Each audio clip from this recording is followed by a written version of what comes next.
சென்னையில் 5க்கும் மேற்பட்ட இடங்களில் வருமான வரித்துறையினர் சோதனை மேற்கொண்டு வருகின்றனர். இதுகுறித்த முழு விவரங்களையும் செய்தியாளர் கதிரவன் வழங்க கேட்கலாம். கதிரவன், வணக்கம். 5க்கும் மேற்பட்ட இடங்களில் ரைடு நடைபெற்று வருகிறது. இந்த சோதனைக்கான காரணம் என்ன, கதிரவன்?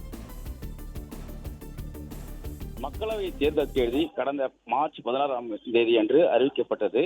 அதிலிருந்து வாக்காளர்களுக்கு ஓட்டுக்காக பணம், பரிசு பொருட்களை கொடுக்கும் அரசியல் கட்சியின் நடவடிக்கைகளை தடுக்கும் வகையில் தேர்தல் ஆணையம் நடவடிக்கைகளை மேற்கொண்டு வருகிறது.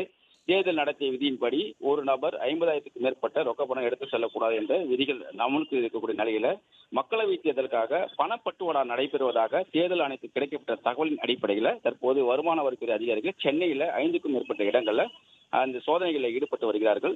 குறிப்பாக கொண்டித்தோப்பு பகுதியில் இருக்கக்கூடிய சக்கரை செட்டு தெருவில் வசித்து வரக்கூடிய இந்துராம் சௌத்ரி என்பவரது வீடுகளில் இந்த சோதனை நடைபெற்று வருகிறது. அதே போல அவரது மற்றொரு வீடு கொண்டித்தோப்பு ரைஸ் மில்ஸ் தெருவில் இருக்கிறது. அந்த வீட்டிலும் வந்துட்டு இந்த சோதனை நடைபெறுகிறது.